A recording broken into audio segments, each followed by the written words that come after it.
Make sure that this is...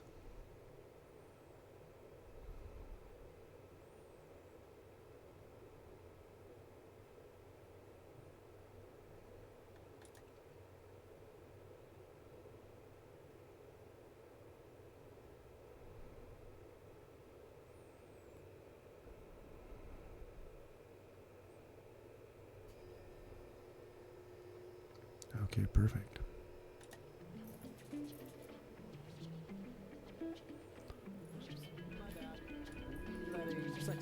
A child sex offender, dressed up like a girl, read to those kids. That was probably not the best thing we could do, and we're sorry. That was great. They nailed it. Okay. Soy boy chlorine is 110% organic. Going to give a shout out here. We're starting in just a couple minutes, but I want to make sure there's no echo on my voice. Is my voice coming through okay? Give me a 5x5 in the chat if my voice is coming through okay without any echoes or whatnot. We're going to shut them down and work Oh wait, my desktop audio. Okay. Okay. Maybe you guys couldn't hear me. So give me a 5x5 to make sure my audio is coming through okay. We're starting in just 2 minutes here.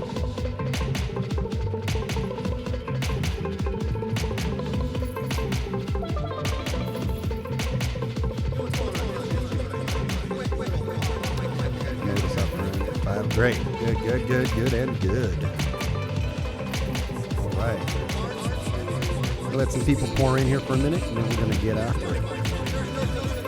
Got a good show tonight. It's going to be fun. I'm excited to do it. We got Drone Tech on. He's going to be with us tonight, and we should have a really good show. I planned it out, and hopefully it doesn't turn into a good fail. We're going to talk about why this stream's going. We're going to give you some teasers. We're gonna touch on the. We have a segment called L.I.B, Leftist Ideology Backfires. We're gonna read a little article on that one. It's kind of humorous and also eye-opening.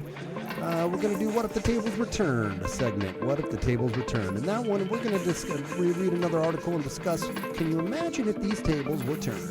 It's kind of self-explanatory. Then we're gonna discuss that a little bit. Then we're gonna do Virtuous Outrage of the Week. Or virtue signaling of the week, which we're going to read the top three. There's a lot more. I mean, top three, please give me a break. It could be a lot more than that. But we picked the top three virtue signalings that went awry. We're going to talk about the coronavirus. Not going to go real deep, but we're going to throw some thoughts around on that and what's going on with that because, hey, I mean, you kind of got to. It's kind of everything is around us. Then we're going to do another segment called How Do You Disagree with That?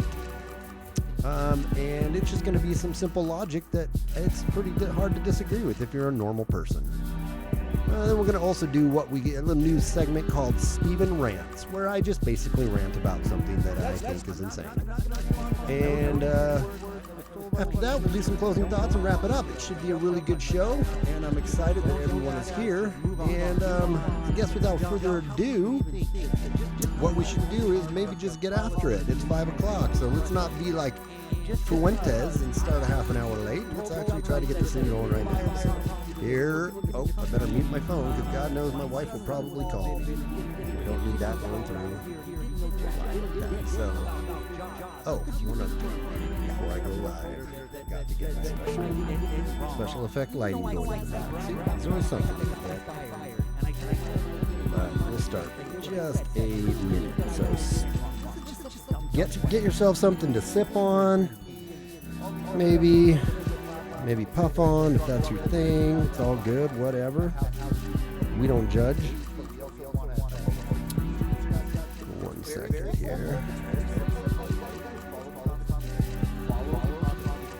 You talk? What's that? Oh, nothing. No, can you hear me? I have been talking. Yeah, I can hear you. Okay, good. Because if you can't, then we got a problem. It's going to be a short show. Okay. All right, there we go.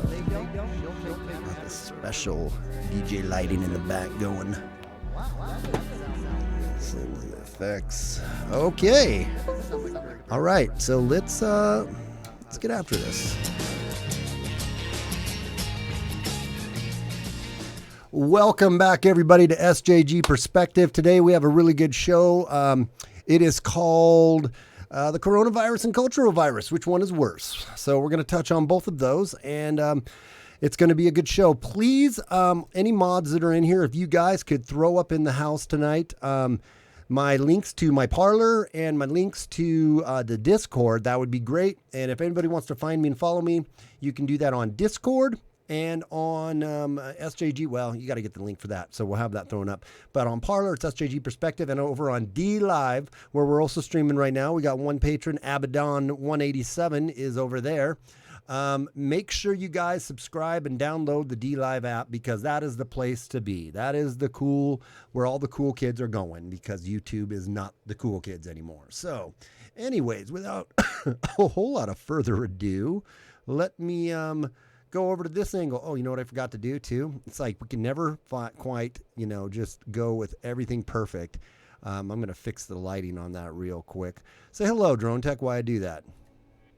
Hey, how y'all doing? Glad to be here with SJG on another excellent Saturday evening. That's right. Excellent little Saturday night spirit stream. I should have that in the label too, and I didn't. But so anybody, it goes without saying. It does. It does go. Do you have your drink of choice with you tonight? I do. Truth IPA, made here in Ohio. Good old US, Cincinnati, Ohio. Oh yeah. Good times, man. So, dude, you are you caught the coronavirus, huh? Not really. I mean, I could say bad rumors, but you're feeling a little under the weather. Yeah, I went out today and came back That and was your started. first Yeah, mistake. kind of not feeling so good. Yeah. Oh man, that's too bad. I'm sorry to hear that. Yeah, Well, so I'll be gone soon. yeah. No, we're gonna do a video on that tonight where and it'll be interesting to talk about how the left is gonna spin. There's been that CNN did that clip with the guy who got the coronavirus. He's like, I was barely even sick. I was sick for like 8 hours. I got 103 temperature, and then I was done. I was fine. And that was not the story they were hoping they were gonna get from this dude. They were hoping they were gonna get, I was bleeding out of my nostrils and my anus, and I almost died, and it's terrible. But this guy was like, I don't know. I didn't really even barely feel it or notice it. So it's Right. kind of And that's the vast majority of people who are going to contract this, correct? I mean, it's something like 98% of people are going to be fine. It's only going to be like the elderly that are really in danger with this, right? Yeah, that's what it sounds like. But I also don't want to be like totally playing it down, because Rational, we're going to get to his comments here when we touch on the coronavirus, but he put in a nice thought, maybe can't be backed up, a little conspiratorial, but at this point everybody's a little conspiratorial on this, because why are we getting so much blasting on this when, yes, I get it, it's spreading, yes, I get it, it was crazy over in China and whatnot, but there really hasn't been that many deaths yet. But I really think the bigger fear about it is the panic that is going to ensue, and that has already ensued, and we're going to start seeing in the next couple of weeks when supply chains are disrupted. So giving a shout out to Drone Tech too, preparewithdronetech.com. Guys, get yourself some food and whatnot, because it's always good to be prepared anyways. But I think that's one of the bigger fears for me. I'm not trying to downplay it. It's interesting. It's fun to talk about right now because it's scary. And oh no, the zombie apocalypse is upon us. But Exactly. But I just don't know how much I'm into thinking we're all gonna die. I used to be in my younger days. I used to be way more into the whole apocalyptic thing, and it's right around the corner. But the older I get, the more I realize that people kind of get like a dopamine rush from it, maybe, and the media just thrives off of it, and that's a problem, because that's a real problem, because you don't really know what to take seriously. Mm-hmm. And right now, I'm kind of like, I'm not taking this very seriously, because, like you said, there hasn't been that many deaths. I mean, just go back and look at the reporting when Obama was president, and we had the H1N1 outbreak. There was a lot of deaths, and around 1,000 before he really started doing anything. And that wasn't. I mean, they talked about it a lot, but not to this level. Yeah. They weren't trying to torpedo Obama with it or anything. So I don't know. I would say we got to try and just not panic. I mean, prepare, like you said, get some food stores so you don't have to like go to the grocery. Yeah. We need maybe some sort of prepare for toilet paper, apparently, because people are like killing each other over that. What's that well, about? I'll tell you what, with that whole, I didn't hear about that. People are killing themselves over the toilet paper. Where's that about? Well, they're fighting. Jeez. Well, Yeah. if the economy crashes, we can just use our money because that's about how much it's going to be worth if this whole fear breaks down. And, of course, lack of that, but that was maybe a joke in bad taste. But yeah, it's it's the truth, man. I don't know. It's kind of crazy. But you know what? Something that real quick, I just want to throw. I don't know how long we're going to talk about this, and as far as the media goes, should I hold off or? Yeah, if you got some good thoughts for the Corona, hold off because we're going to come into that one after meme time. Okay. So, speaking of which, let's let a few more people pour in here, and let's get before we talk about some heavy stuff. Let's laugh a little. Shouldn't we just laugh a little, everybody? Get some good laughs. We need going. to. We do. We need a laugh. So hopefully my memes will help you chuckle and smile and so we're going to get to these comments. I just saw New York State issues a state of emergency. So, yeah, there's a lot of stuff, man, going on that the government's definitely going to use this for their advantage. But before we get into all that, let's laugh at this one. So I'll take the first one here. It says, Democrats 2020 race to the White House. I thought that was cute. That's pretty. I mean, hey, that's true. It's so true, man. It's there. It is so there, and we're going to pick on Biden here in a little bit, man, because he's such an easy target in all of this. Can you read that? Look, son, it's the 2020 Democrat platform. Train wreck. Choo choo. Yeah. So true, though, man. So true. Yeah. I mean, yeah. Oh, go ahead. No, I was just gonna say that you saw that this weekend or this week with on NBC. Brian Williams reading off that tweet saying that, Bloomberg could have paid us all $1 million. This is how these people think. That's why they think these policies are possible. I know. I tried doing a video. I was driving to work when I heard that clip, and I was going to do a quick little live stream video before I went into work, but I didn't. But then everybody was covering it. But that is the most hilarious thing, dude, that people were like, he could have given everyone $1 million. Like, nope, he could have given them everyone $1.32 or $1.25 or something like that. But not quite $1 million. Oh man, it would have taken like $300 trillion or some crazy. Are you the one who came out and told me that number? Yeah, it's like $300 trillion, which is, it's insanity. Anyway, nobody's has that. No. Biden for president. I'm Joe Biden, and I forgot this message. We're gonna end with I'm Joe something, and I'm something. Something. You know the rest. You know how it goes. Can you read that? I just won the great state of South Oklahoma. Oh my God. Man, that's so funny. Yeah, the guy is totally crazy. He is crazy, it's funny. dude. We've done this one before, but I just love it, so I wanted to do it again. Nancy Pelosi says, I want to see you in jail. Donald Trump, I'll visit as often as I can, Nancy. I wish, man, and I hope, but I don't know. We'll see. Yeah, it's not going to happen. I know. I don't think it is either. Good job, Dems. Mr. Free Shit and Mr. Can't Remember Shit. I love that picture of Biden where he just is like befuddled at reality. I know. It's just I know. And then Biden, he just looks like the crazy old Mr. Cooter off of or what's his name off of that should be his new nickname, Crazy Mr. Cooter. But the dude off of Simpsons, what was his? Of course it goes against him, but it's. Oh, you know who I'm talking about, the corporate guy, the the guy, yeehaw guy, yeah. I don't remember his name exactly, but yeah. No, I don't know. He's so just hilarious.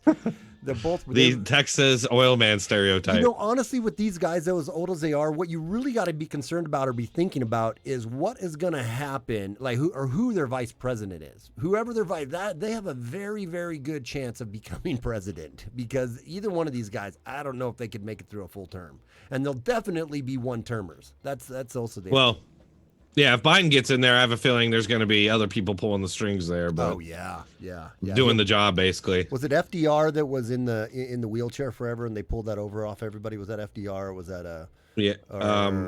I think it was FDR and they didn't tell forever that he was in the wheelchair, or might have been somebody else. But you guys get what I'm saying. That's going to be Biden. So This one's great.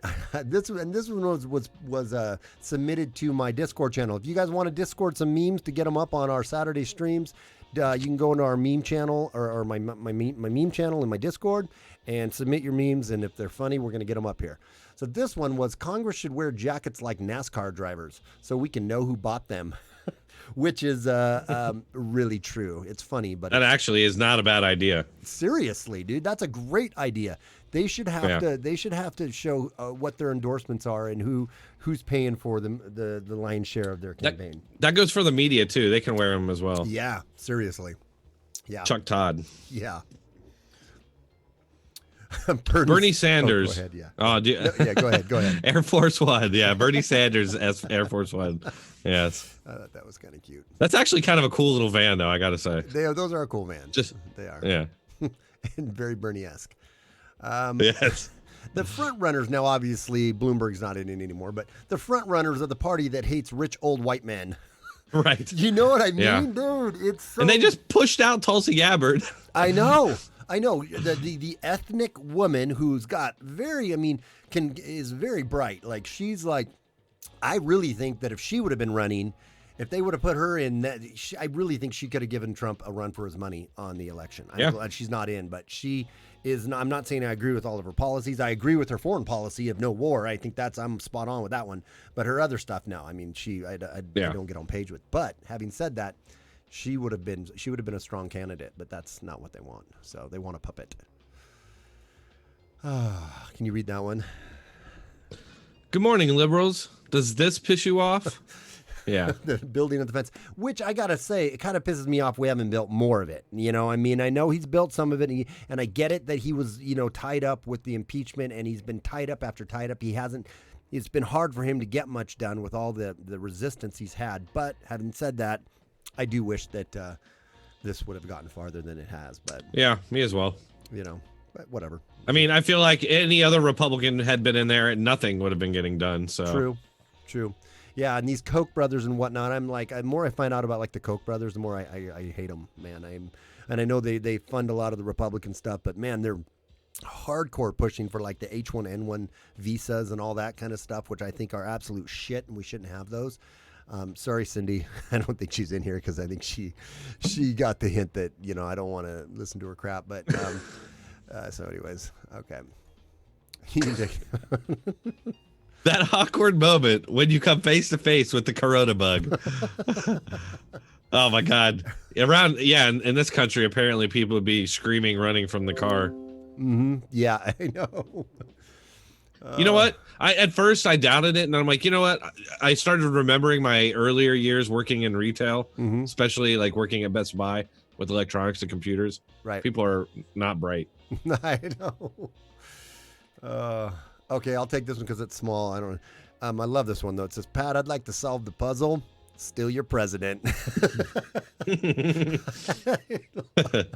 I love that meme. It's so funny. That's a good one. Can you read that? Warning, next week includes time change, full moon, Friday the 13th, and we'll be doing it all without toilet paper and hand sanitizer.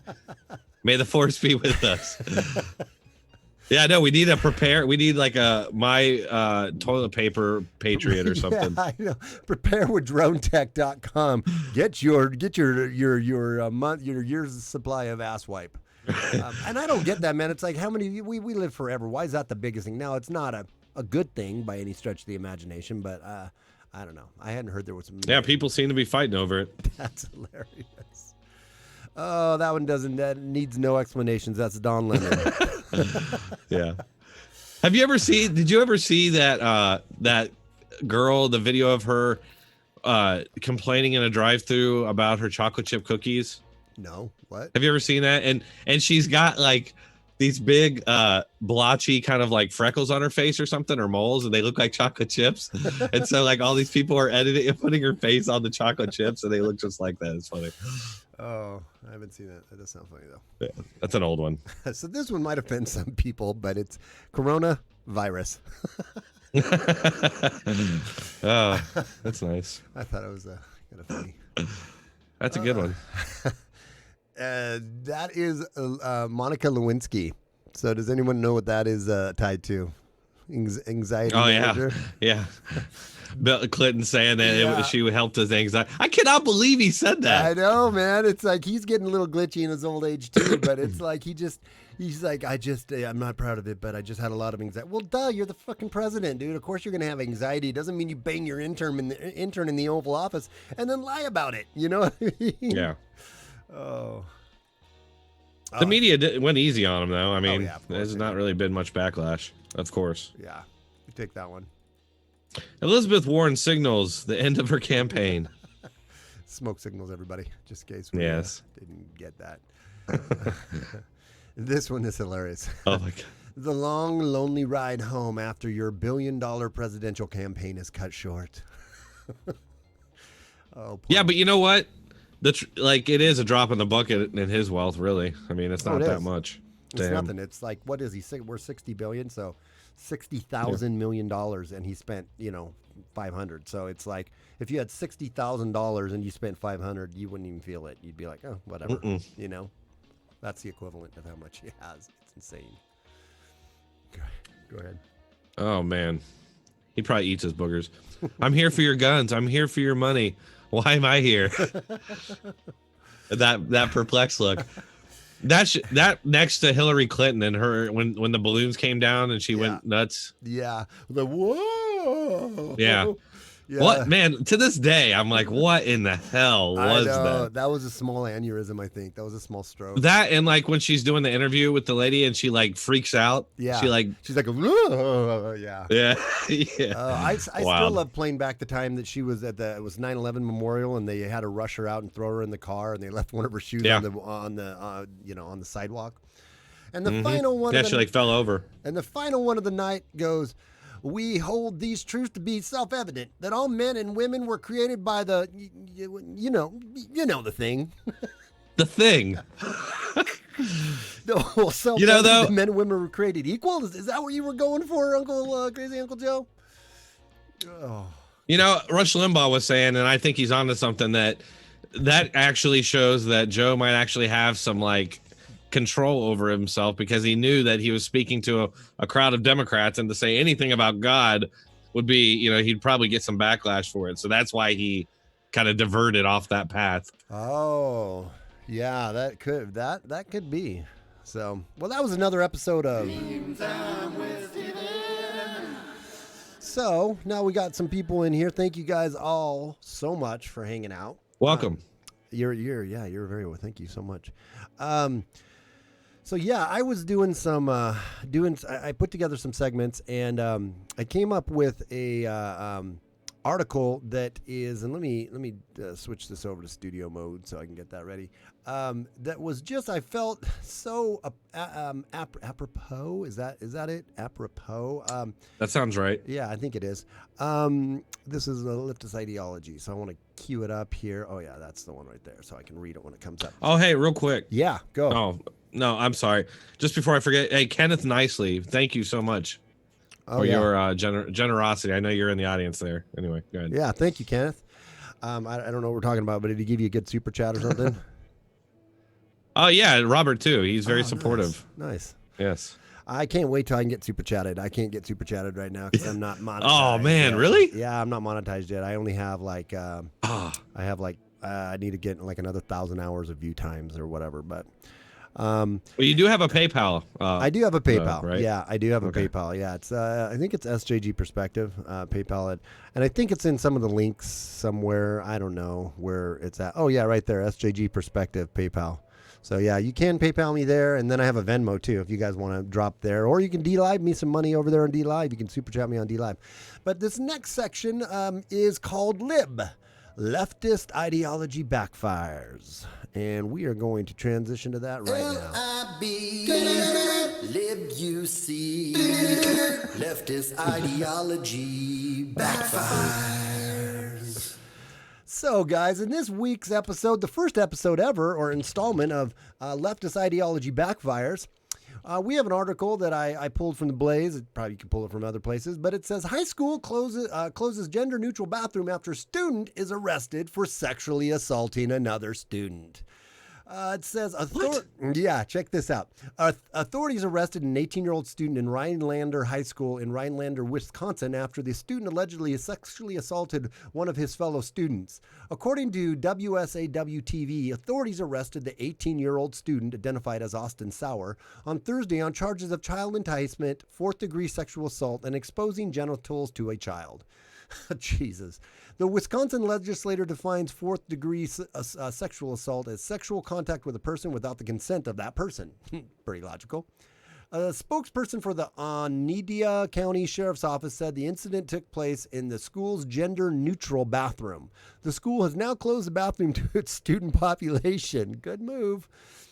Captain Terry Hook said the school did not notify parents of the incident because it was reportedly an isolated occurrence. What the hell? We're going to discuss this, or maybe we should just discuss as we go on this, because I will forget. How the hell do you not notify the parents that their child was sexually assaulted at school? Yeah, it's so crazy because in any other instance, it would be everywhere. But obviously, they're trying to cover it up because they're just trying to cover their own asses because they're the ones who pushed for the gender neutral bathrooms in the first place. Who said something like this could happen? Whoa, who could that have been that was talking about if you open up to gender neutral bathrooms, then any pervert, pervy uncle, I don't know, Peter, I'm trying to think of two P words there, pervy Peter, is going to be able to go in there and say, I identify as, a she or as a nothing, and I can go in there, and then all of a sudden they're going to be, funneling doodads or checking out, exposing doodads to little kids or to whoever. It's again, ideology of the left, man. It backfires on them, and it will always continue to eat. They will continue to eat their own. Go ahead. You had something on that. Yeah, well, and I don't think you or I or most people on our side are trying to attack, LGBT people or anything like that, or trans people. But by doing these bathrooms and encouraging this, you're not mitigating the chances of these things happening. You're increasing the chance. Right. And so it's like you just said, they're choosing ideology over the safety of the kids. And this is obviously going to happen. You can predict it. It's just like Epstein dying. Everybody knew that was going to happen, and it happened. And then the ridiculous excuses rolled out, and now you're seeing the same thing here. Yep, exactly. It says in a statement, Rhinelander School District Superintendent Kelly Jacobs said both students went into the bathroom voluntarily. Well, I'm sure they did. The one went in there probably just thinking, well, it's gender neutral, whatever. I got to go. I'm going to go. And then Pervo comes in, and what was his name? Austin comes in. That sounds like kind of an autistic-y sounding name, too. Austin comes in there, and he's like, hey, want to see my dick? Yeah. Wait a second. His name is Austin what? Sauer, sorry. Oh, Steyer. Sour. Sour? Sour. So his name is Austin Sowers. He's like the evil Austin Powers. That was a good catch, dude. I didn't even think of that. What the hell? That's weird. Oh, this was not a random incident. Both students went into the bathroom voluntarily, she said. The bathroom is no longer available to students. The male student will no longer be able to be on the school grounds. Well, you think, man, he should be in jail. WSA TV reported that Sauer, who was released on a $1,500 bond, is set to appear in court in April. What else? Reported on the bathroom's opening in W-something TV reported on the bathroom's opening in October. The school refurbished a former men's bathroom and turned it into a gender-neutral space in order to make comfortable the students with who were transgender or gender expansive. That's a new one. Jesus. When you're making up shit, you can just keep on making up shit. I mean, that's where it's going to go. Maggie Peterson, the then director of the Learning Support, said it was imperative to address the school's diverse student body. We started having discussions about what policies and practices we need to examine so that we can better meet their needs, she said at the time. I wonder if she feels good that she met their needs. She met somebody's need. She was meeting old Austin's need in there to show somebody's dingle-dangles, man. That's the need she was meeting. This was a very cost-effective way to do it. All we had to do was swap out the stalls.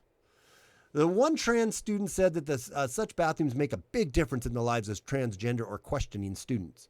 If you go into a bathroom and there are other students in there, then I have to go all the way down to the first floor and use the nurse's bathroom, the student said at the time. if you're in a stall, don't most bathrooms have shitter stalls? I mean, I know guys' bathrooms do. Well, so why can't you, if you are of the wrong, just go politely into the stall and do your business and walk out? Why does everyone got to bow down and glorify and exemplify and say, oh, we need a transgender bathroom so they feel comfortable? Go in a stall. Right. Yeah. But don't go It's in ridiculous. and show your dick to people. Go ahead. Yeah. Well, no, it's just like you said, the entire thing. It's like they're capitulating to the small percentage of people who you don't even know. These kids may just be seeking attention, and instead of just making them, deal with their problems and push on, they're capitulating to it, and they're actually making it worse because then these people. You get folks like the guy that assaulted people, but you're going to get more and more people who are like, oh, I want you to do this for me. I want you to do this for me. Yeah. And it just continues to get them attention and gain them victimhood status, which is like currency in this day and age. So yeah. We're going to just see more of this insanity. Get ready. Yep. No, for sure. It is something that is absolutely, oh my gosh. Big shout out. Holy crap, dude. Big, huge shout out. Actually, I just got a super chat from Kenneth. Kenneth, thank you immensely. Thank you immensely, dude. By the way, you are the first one. Kenneth gets, I should get a plaque and put it on the wall. He's the first one who's ever, super chatted. I know I've had some D-Live people, don't get me wrong. I appreciate but that's the first major one I've gotten. He just donated $100, man. That is huge, and I greatly appreciate it. I don't know what to say to that, but Kenneth Nicely's like our own George Soros, man. He's funding us, dude. He's the man. That is very cool. I appreciate that immensely, dude. That's going to help me because I want to actually update a couple things in here, and the wife's like, no, you can't. So anyways, thank you so much, man. I really, really appreciate that big time here. Let me go back to this Ken. transition so we see each other pretty nicely. But no, yeah, that is the leftist. I loved that section because it's here's your ideology, leftists. Here's what you've planted out there as a good idea, and it's backfiring. And this isn't the first case. I mean, this has happened a lot where you've had many cases of pervo guys going into dressing rooms, and because they identify now as a woman or they identify as non-binary or whatever, and here's the other thing: if you identify as non-binary, neither man nor woman, but you have a dick, why can't you just go to the dudes? Because nobody's gonna know. It's not like you have. Again, it's like they have to proclaim it, and everyone has to bow down before them. It's just insanity to me. It's just really crazy insanity. So, hey, that brings us to one of our next sections here, which let me get that section ready. And this one here. Okay, cool. This brings us to our next section of... Sorry, I'm going to transit. This is my first time doing this, so I know the transitions aren't that great. Now another installment of Libcratic Hypocrisy with What If the Tables Were Turned? Boom. So, in this little episode, it's What If the Tables Were Turned? Again, self-explanatory. What would happen if we turn the tables on somebody or on the left? Or if certain scenarios were flipped around, right? Let's just read and let's just, know what we know. And we'll talk about how this would go down if it was the other way around. Sorry, I got to do this too real quick. Okay. So this one says, security guard orders man with Trump 2020 flag to leave the college's Bernie rally. Follows Trump backer to the parking lot, then grabs his flag and tackles him. So as you can see, this is a brother. He's a brother, okay?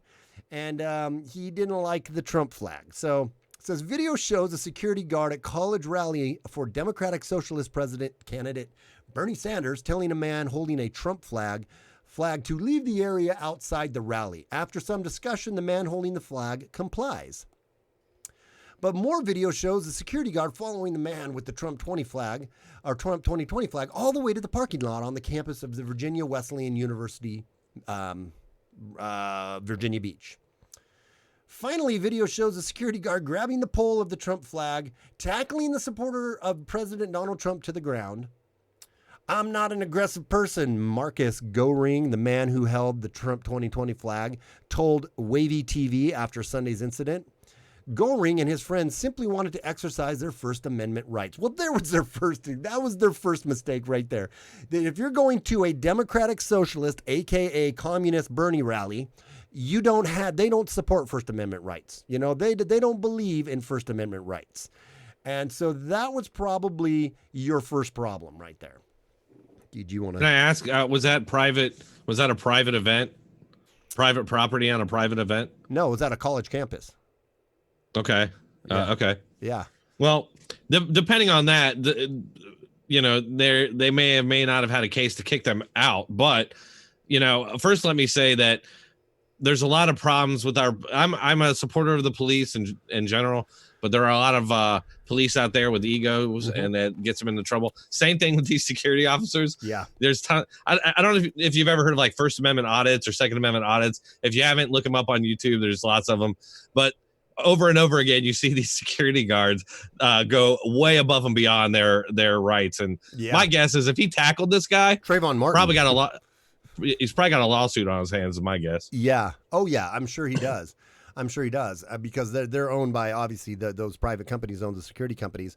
They got to have a ton of insurance. But and I don't know if he was armed, but obviously, I mean, the guy's going to sue. He says, I wanted to tell the people that go there that I'm not with them, he said. Goring stood outside the venue for an hour waving the flag before he was approached by the security. I didn't know who he was, what his authority is, and so I asked who authorizes him to tell me that I have to get off the grounds. Goring recounted to the station. We had a little discussion, but he was not approachable in any way. What did the security guard say? Cell phone video at 1:20 mark. Is this a video? No. Shows the security guard approaching Groening and his friends, telling them to leave or he'll have them arrested. Even getting right in Groening's face saying, don't try me, man. Don't try me. As Goring and his friends ready to depart, the guard screamed, leave. And I'm not gonna tell you again, bruh. And he insisted, I'm not going to tell you again. Shit, man, this is the only time I won't tell you.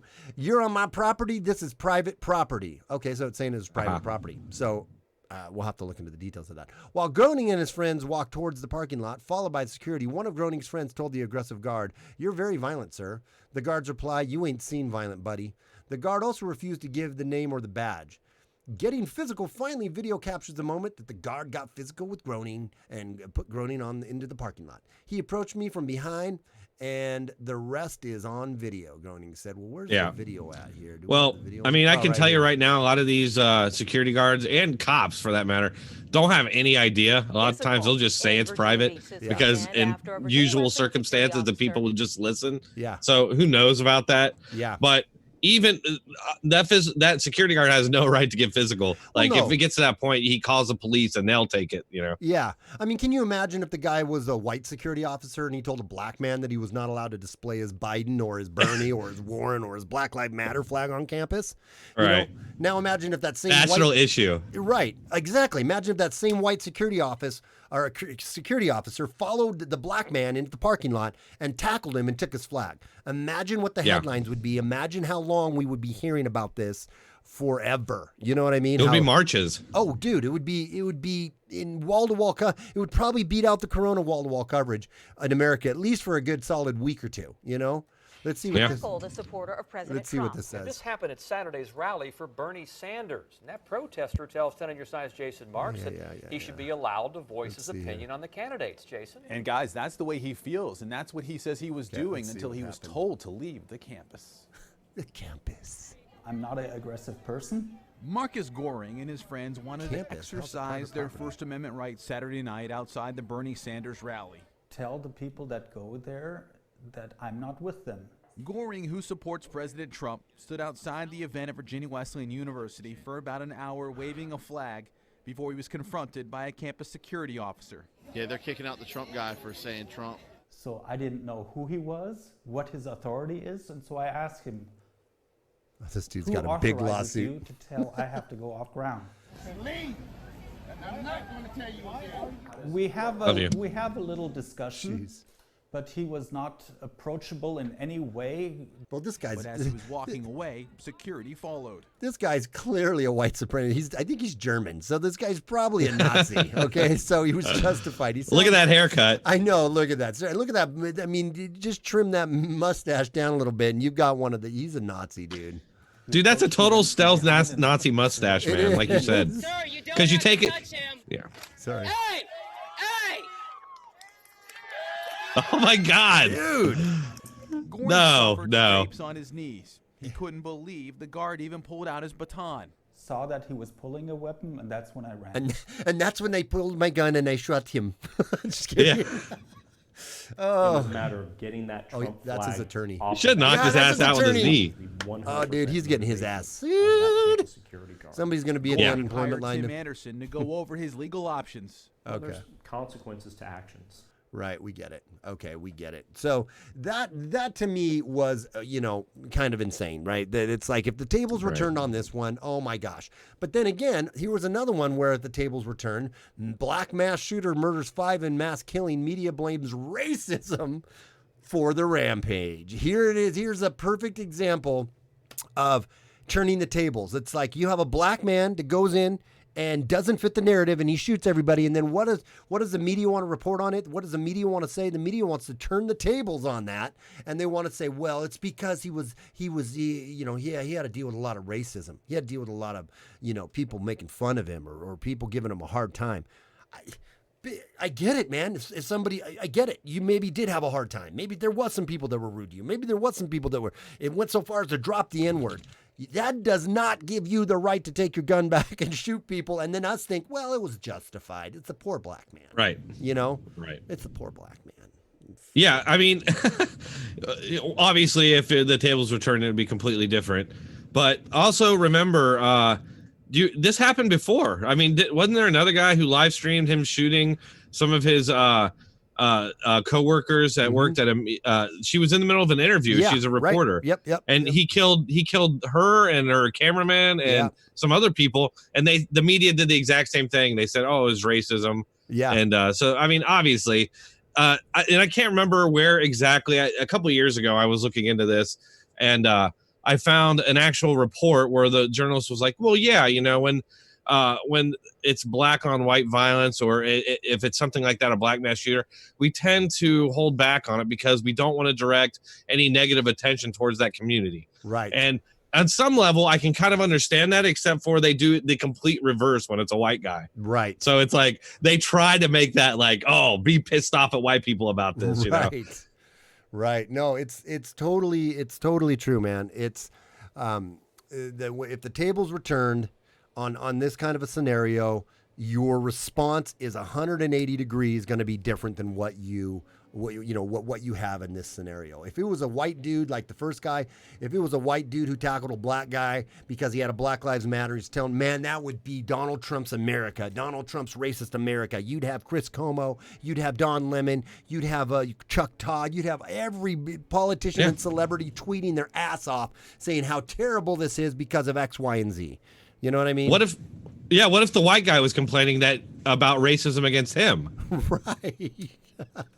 Exactly. That's a very good point, man. Like on this black, he goes, it's just because the white man's been held down, man. And, some incels like nobody will love me, so I shot them. Would the media give any kind of, credence to that at all or play that up at all? Of course not. Absolutely not. So, well, hey, man, let's take a quick 60-second break and come back and talk about the coronavirus. Let's do it. This takes everybody. You can get yourself. Don't leave. We still got some great segments, so make sure you're not going anywhere. Get yourself a beer. I'm gonna pour myself a drink, and then we'll come back and we will talk about the coronavirus and transition. Stick with us. Okay. I know a lot of people have heard this, but still. I gotta go use the restroom real quick. It's a faking crime by Justice Boys. Imagine an audio collection of parody songs designed to trigger the safe place snowflakes of the most easily offended among us. Experience one of the best collections in conservative parody troll musical memes. Direct from SJG Perspective Productions comes the Patriot Parody Troll Leftist Aneurysm Inducing Collection. Have a laugh with Ice Ice Baby. Or ponder the truth of media lies with Tell Me Lies. Tell me lies. You might need to take a shower after listening to Super Creep. Super creep. No other collection will bring joy and tears of laughter to the ears of the conservatives, while simultaneously bringing tears of frustration and anger to the SJWs and the leftists among us. To receive your collection, like, share, and subscribe to SJG Perspective and receive access to this content and much, much more. Don't wait. It could disappear at any moment. Subscribe today. It could disappear at any moment simply because you know what? The YouTube could decide that we're not worthy any longer, and they could take us down. So make sure you subscribe and follow me on D-Live, man. That rhymes. But Drone Tech will be back in a second here. But so maybe I should wait before he gets in and do a couple. Let me read a couple of the chats here real quickly. Rational Wrong Think. I don't know how long he's going to be. That was funny. Rational said, he approached me from behind and then the rest is on video. Sounds like a Democrat.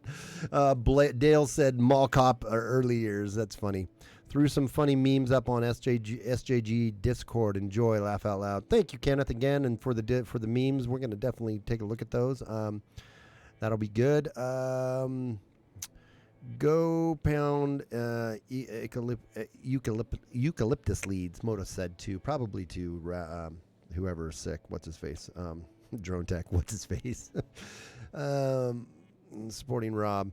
Milo said at Drone Tech and SJG, my plate is full with supporting Rob. Oh, dude, you're here. I get it, man. You don't have to. No, you don't. And nobody needs to feel like they have to. I'm not pushing that right now. I think that's just it's going to come in organically when it does. I don't ever want to be like, you guys need to, we appreciate it greatly. Like, I feel so humbled. Like, that's really one of the first major super chats I've got. So I feel so humbled by it. But don't ever feel like you guys have to do anything. I just appreciate the support of sharing and watching the videos, the encouraging comments of saying, hey, we appreciate it.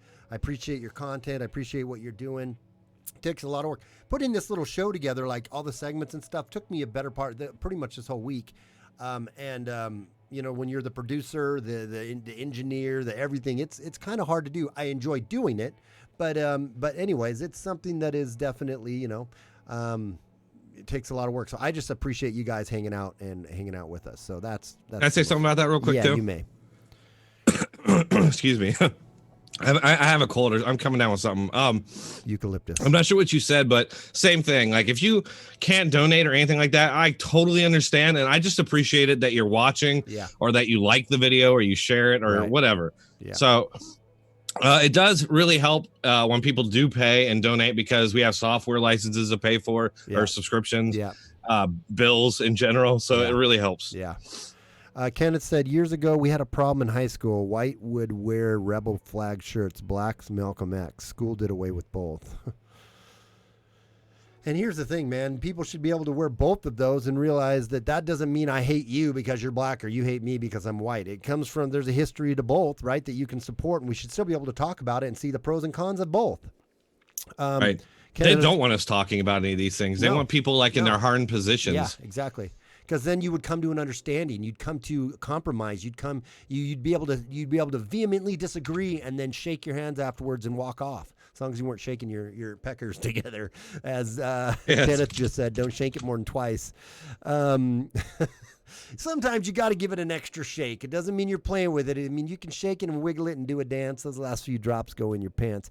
Modus Operandi said, I gave up on Discord, forgot my password, won't let me change it. Oh, that sucks. Steven, make Harmony. Discord could be a little perplexing at first. Stick with it. Yeah, Harmony, you're not a mod on my channel. I'll make you a mod, Harmony. Let me do it later, though, because I'd have to open up my channel and all that. So I'll do that later. I'm not going to do it right this second, because I'll do it in between one of our next breaks. Drone has a coronavirus. Let's hope not. Drone Tech. Kenneth, I thought about wearing a shirt with a cross and see what they would say about that. Yeah, well, no, then you would be religious shaming people. Mark said, based on recent events, I'm really starting to think the COVID-19 thing has a very nefarious agenda behind it. Yeah. So let's get into that. Let's get into talking about that a little bit. So I'm not going to read. I mean, we could do a whole hour podcast on this or stream on this, and I've been trying to read all the stuff and keep up with it, and it changes constantly. But here are some stats, and I might pull up 1 or 2 articles on this, but here are some funny stats on this. So in South Korea, I'm not even going to mention how it's happened in China. I am going to relate to something interesting I read about how it could. I do believe it's a biologically designed virus and an ethno-biologically designed virus, because it can be you can design viruses to attack certain ethnicities because of the DNA structure and whatnot in them, just like the MERS, right? The Middle Eastern Respiratory Virus, right? That's what the MERS was. And that was primarily attacking Middle Eastern people, right? So anyways, it's it's infected 6,700 in South Korea as of today. I pulled these stats.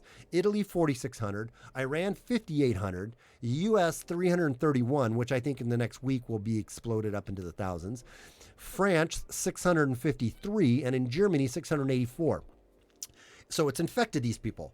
What would happen? And I don't want to be the person that says it's the same thing as the flu, because I'm not saying that for sure that is the case, right? But what would happen if we posted everybody who got the flu today or yesterday or this last week? What would those numbers look like, right? I'm just asking the question. So, right. I really believe this whole thing is about manufacturing fear and panic. That's what this is being used for. There could be some serious things that go along with it we aren't aware of yet. And like I said about a week ago, in the next couple weeks here, since it's out of China, we're going to be able to really get a grip on what this really is and how bad it is, because even though the media is going to censor it, they're not going to be able to completely censor it now in America as much as they would in China. You know what I mean? Does that make sense? Right. Yeah. So I definitely think it's for manufacturing fear and panic. I think when the government says we're fine, the media says we're in trouble, who do we believe? Donald Trump's came out, hey, it's not going to be a big deal. We've got this taken care of. Now, I don't trust my government. I don't think my government necessarily tells me the truth. And I don't even necessarily think Trump tells us the truth all the time, right? So I'm not trying to give them a total pass. But on one side, you have, hey, everybody calm down. It's going to be okay. And I get the reasons why they would do that government-wise. But you have the media, worldwide media, non-stop pounding the coronavirus to where schools where I'm at now are getting shut down and they're closing, right? They're closing some of the schools. You have run-on stores, right? You have empty and shelving on stores. That's kind of where I think I think the media is trying to induce a panic for to actually induce an economic crisis. Am I crazy by thinking that that's what their main objective here is?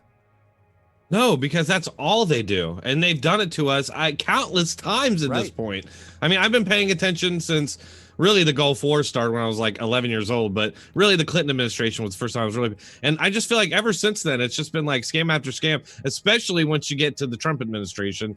I mean, you really see over and over again how the government, parts of the government and the media coordinate to like the whole Russian thing is so absurd when you look at it now, especially with Bloomberg. Like, how much did they supposedly spend? Like $100K. Really? They influenced the election with $100K. Bloomberg couldn't do it with almost $1 trillion. No, almost $1 billion. Almost $1 billion. Oh, or almost $1 billion. Yeah, I'm sorry. Yeah, dude, you must be listening to what's his face over there on MSNBC. Brian Williams. Yeah, but yeah. So my whole thing is that.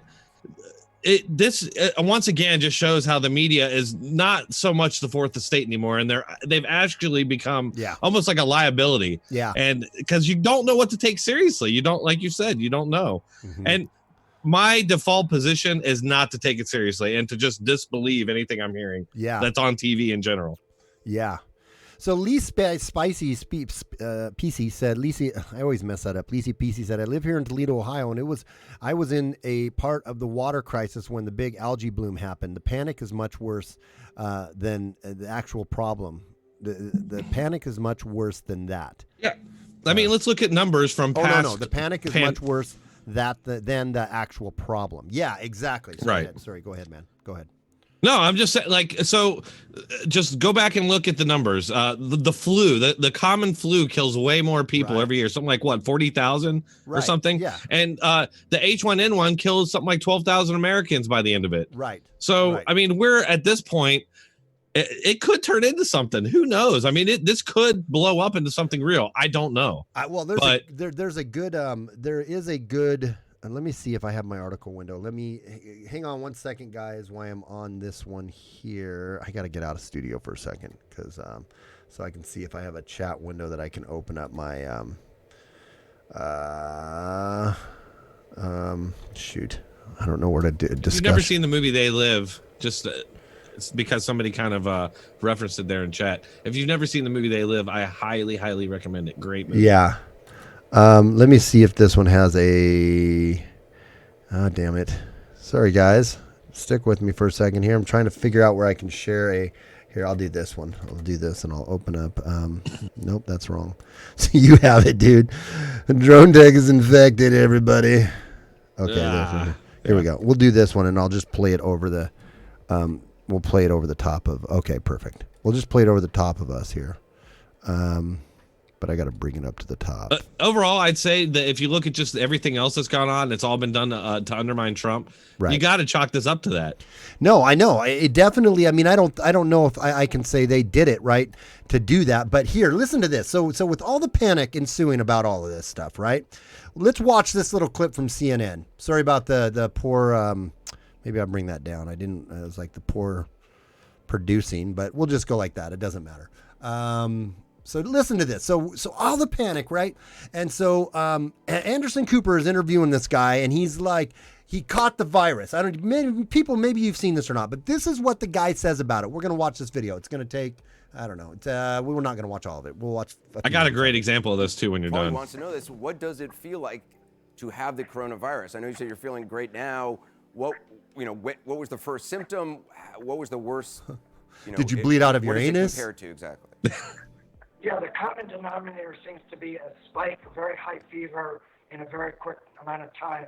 We had been sent back from the Diamond Princess over to the States on a 747 cargo plane. When I got on the plane, I fell asleep. I was still feeling fine when I got on the plane. Fell asleep next to my wife. 2 hours later, I woke up, and I had a high fever, 103 plus. Okay, now my I want wife looked at me and said, "You're flush. I think you've got it."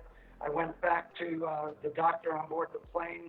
He tested me and saw that I did have the fever. Was put in a quarantine area.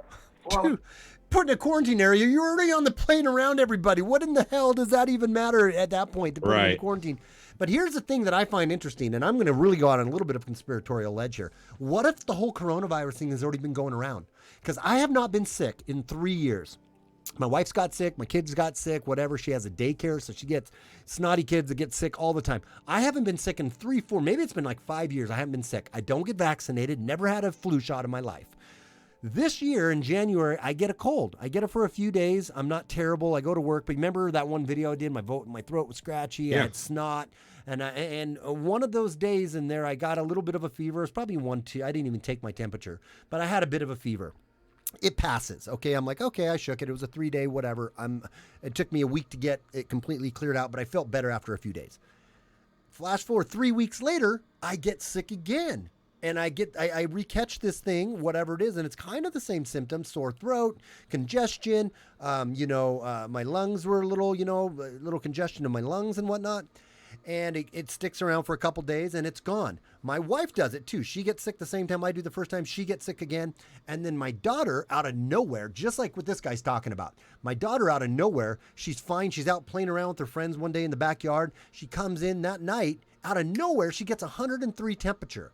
And we watch her for 2 days. She has 103 degree temperature. Kind of goes up and goes down, comes back up, goes up. Yeah. So for a couple days. Same with my kids. So I'm kind of wondering, did we already have it? Has it already been here? And now, kind of a thing. Same damn symptoms. Very flipping close to the same damn symptoms. So I don't know. I don't know, man. Dude, it's weird that you mentioned that because I kind of forgotten about it. But I mentioned something about it when I was doing videos because I was kind of away from doing videos for a couple of days. I'm like, oh, my daughter had a really high fever and we had to take her to the doctor, and a lot of people comment. I posted in my community about it. But yeah, that's weird. And Ellen too, and my wife. I didn't get it. They all got it, but not me. But so let's go on with what this guy has to say. Went here to Omaha and put in the biocontainment center where I was again tested for the actual virus and it came out positive. but it felt less than a common cold.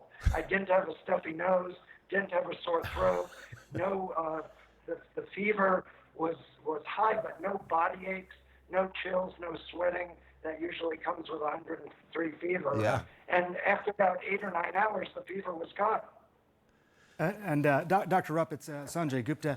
And, I first met you when you were actually, the University of Nebraska was taking care of Ebola patients back 6 years. They switched that real quick. Like, okay, doctor, let's talk about Ebola. Let's get people scared again. Let's talk about Ebola. Yeah. I met you back when the Ebola outbreak was happening, because that is not exactly, it seems like you would think, but this is just coming to me right now. It seems like they would vet what this guy was going to say before he said it on live TV or whatever, because I'm sure this was live.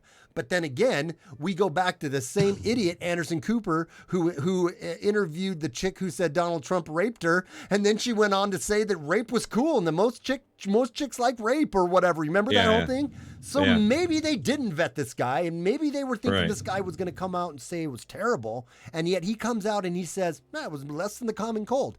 That is not the narrative CNN or MSNBC or Fox or any of those anybody wants. They want the Bill Maher narrative. They want let's crash the economy. Let's induce a recession because it's our only hope to get Trump out of here. Let's induce complete and total panic. You know what I mean?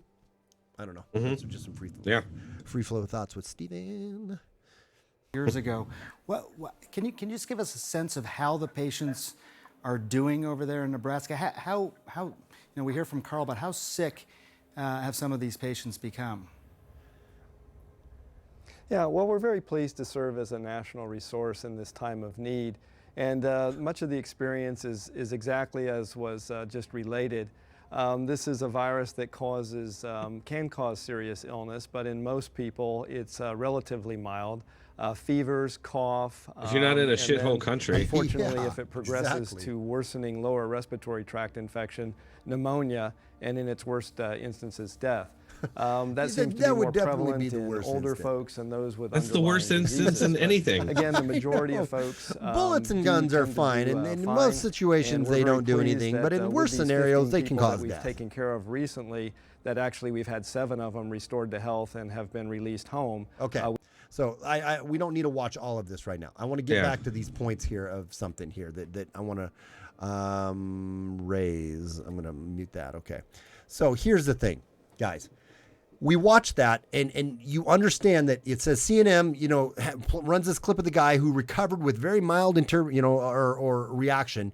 YouTube comments in this video, when you go and watch it, blast Trump for the guy confirming what Trump said about it.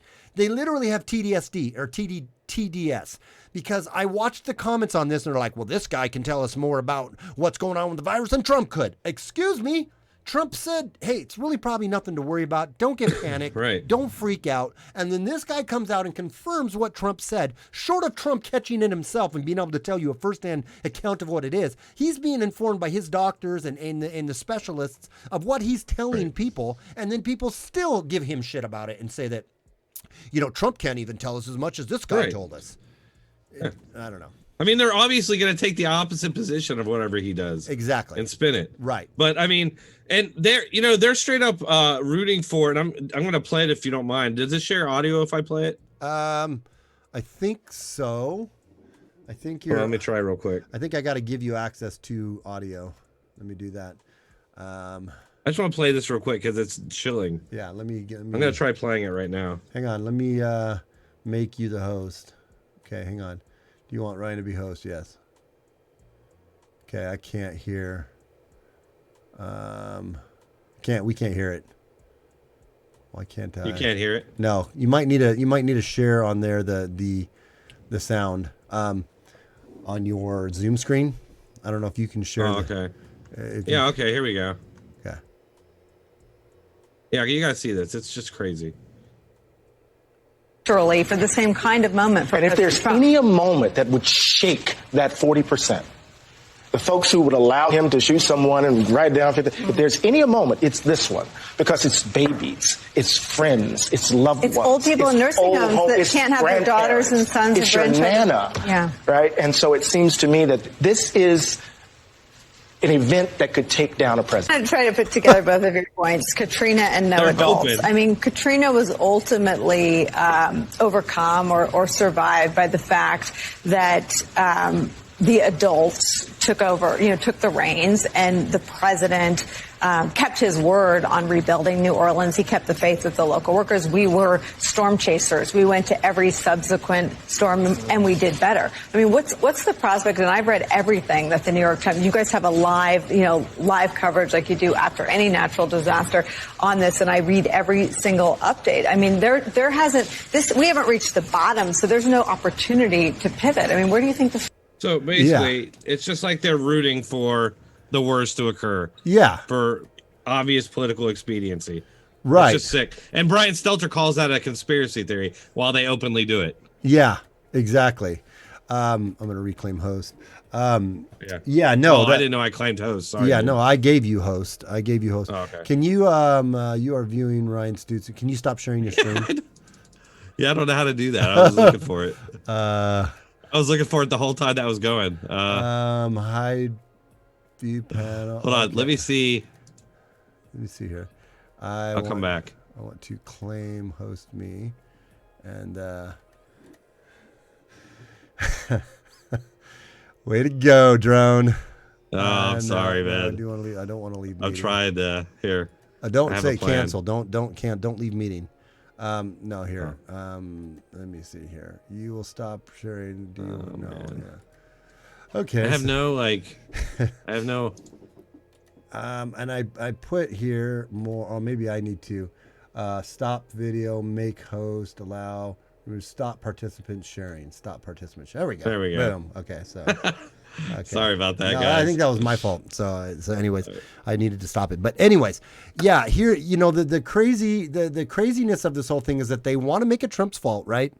But here's the thing, real or manufactured, here are the serious consequences. Like I think Lisa Pesce said earlier, is that the results of the panic are worse sometimes than the actual cause of the panic, right? And I don't believe this thing was released organically. I don't believe that at all. There's an article. You can go to greatgameindia.com. If you guys want to get really good information on this, go to greatgameindia.com. Greatgameindia.com. If Rational can put that up in the chat, greatgameindia.com. That is a really good resource for some back-end knowledge on what's going on with this. So it even has, it's saying that some of it's more dangerous, but Rational brought a really good point up on this, okay? And I want to read his comment that he said. He goes, the Wuhan, so this was my point, then I'll get into his. The Wuhan biolab, as we all know, was located 300 yards away from where this allegedly broke out. There's been Chinese scientists who were, obviously tied to China because they're Chinese, that were in Canada that got arrested, right, for a white Amy Cui or whatever, it doesn't matter, I can't pronounce her name, but she was a infectious virologist scientist that was arrested because she was thought to be leaking information out to no other place than she had visited over in China in the Wuhan area, right? You have other Chinese in Tennessee. I saw today there was a Chinese professor that got arrested for her ties to China.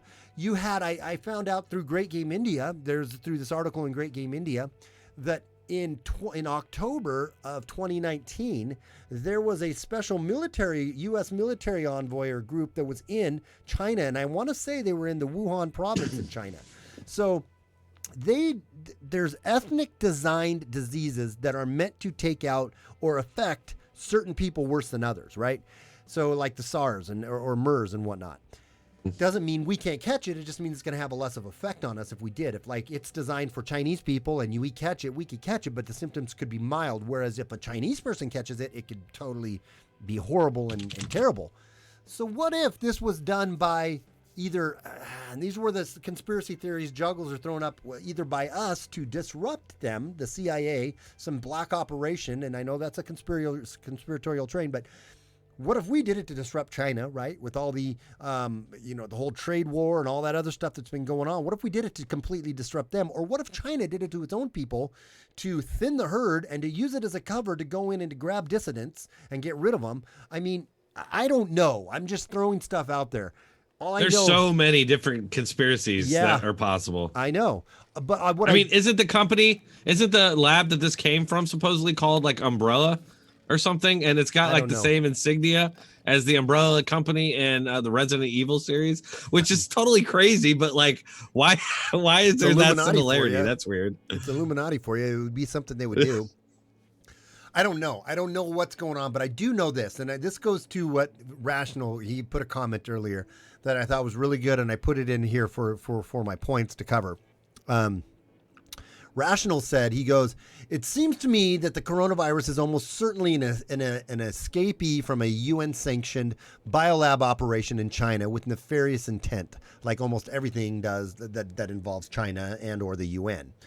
The genuinely low morbidity of the disease, combined with the global hysteria from the media and the important people taking steps to protect themselves, makes me wonder whether they are concerned that this biological weapon may in fact become a genuine danger, or that it is a precursor to some other deadly disease. For example, is it possible that the COVID-19 leaves a genetic marker of some kind that affects the immune and or respiratory system, which in turn makes people more susceptible to some other serious illness? It's all speculation, of course, but this appears to be a case of 2 + 2 = 5, and I can't bring myself to accept it. I thought that was such a great insight on this, is because what it ultimately lays out is we don't know why this has happened or why this is happening. But I do think you should prepare, not because a zombie apocalypse virus is going to necessarily kill you, but when panic ensues and if the market crashes or they use this to pop the inflated market that we are now in. And I don't say that against Trump, right? I say that against the former administrations that blew this economy up to where it's this big bubble about ready to pop. If they're using this to pop it and the economic collapse happens and panic ensues, then it is going to be zombie apocalypse level stuff because the breakdown in society will be great. So yes. I think that is my worry more than I'm going to bleed out my eyeballs and anus and die horribly. I don't think that as much. I think more that everything could, or that in a complete total meltdown in our society, that would be a perfect opportunity for one of these other tinder boxes around the world of wars we're almost in to set off or to be attacked. Can you imagine if all of a sudden this shit started going down? Conspirators, get your tinfoil hat out. Oh, yeah. All this stuff started going down, and then all of a sudden North Korea or China decides it's a great time to set off an EMP. You know what I mean? Because we're already in complete meltdown and panic, and now they take away everything. Dude, society as we know it would end within just a couple days. It would be completely The Walking Dead. Well, yeah, they say that get rid of the electricity and you're going to have like 80% of the country die. Yeah. Because people are just going to lose their minds. Yeah. I have no doubt about that. I have no doubt. Yeah. And no matter what happens, my biggest worry is other people. Like I talk to my family and stuff. We talk about plans to get out and go somewhere. Just our plan is to get the hell away from people, away from the population centers, because like I was talking about earlier, you go to the grocery store and you buy toilet paper, you're going to run into possibly violence from other people, apparently, because people are worried about not being able to get toilet paper. People are easily spooked, and that's why the media plays people like they do. I mean, obviously they have their own agenda. And like, what if this other stuff that you're talking about is true? So all of that's true, but the media, they're playing their game. Yeah. It's like we're doing ourselves in if that's the case. That's what I don't know. But I mean, I'm kind of not excited and in a weird way, but it is a little exciting. I'm not scared. Don't let yourself be scared and live in fear. Just use this as a wake-up call, if nothing else, to prepare. Get some bullets. Get a gun or two. And get yourself... Learn how to shoot. Learn how to shoot and get yourself a month's worth of food and water. Because in that time, at least, you could lock down your house. You could do some, and you could get a plan. You could get some sort of plan together, right? But if you got nothing, you got nothing. So, I mean, that's what me and my wife, we have already probably a week's worth of water and food, and I have enough bullets and the bullets aren't I really think more that I have my guns and stuff. It's never been in my mind that I'm going to get into a civil war with the government. Now, could that happen? Sure, maybe, possibly. I'm not writing that off.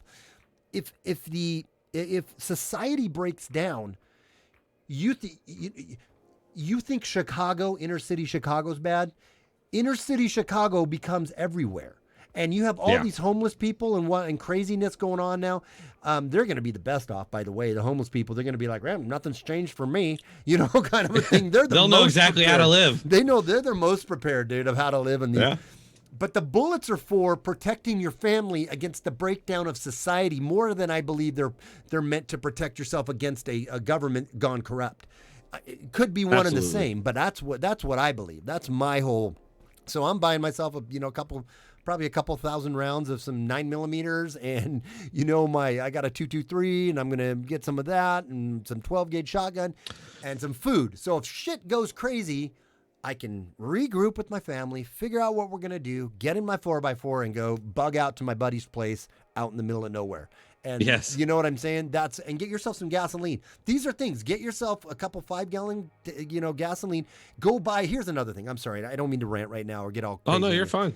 But get yourself a couple 5-gallon gas tanks, fill them up with gas, and in 2 to 3 months, if nothing has gone crazy, dump that gas in your car, and then go fill them back up and put them back in your shed or your shop or your garage. And do that every 2 months. Because if the day comes where everything goes dark, at least you have 10 gallons of gas sitting in your your garage to get you somewhere to where it isn't quite so crazy.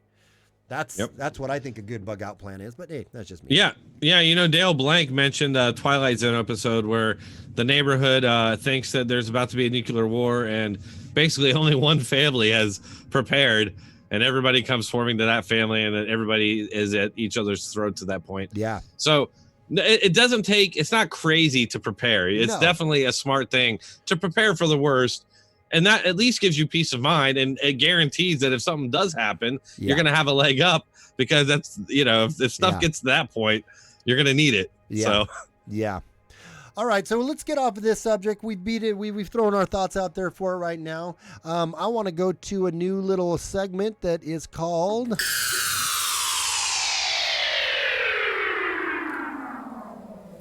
Virtue Signal of the Week with Steven.